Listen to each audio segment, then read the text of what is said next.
până zor de zi, că mâine pleci și știu că nu mai vii. La pieptul tău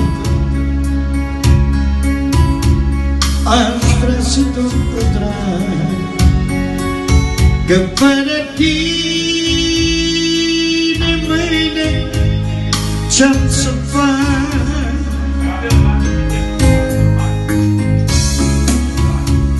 Dedicația asta este pentru nepoțelul meu de gradul 1, pentru Gabi Furi,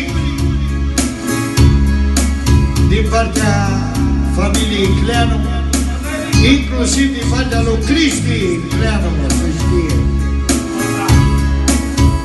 Rămâi cu mine până zor de zi,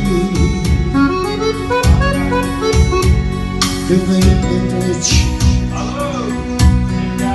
și știu că nu mai vii.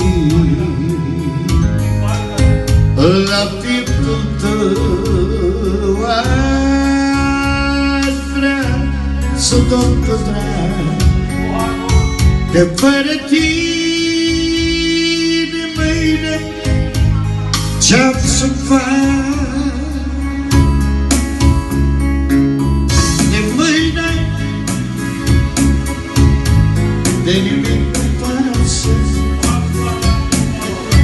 orice ar fi să mi se întâmple în viață.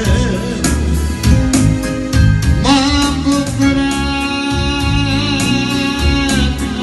că viața-mi câștigat, dar fără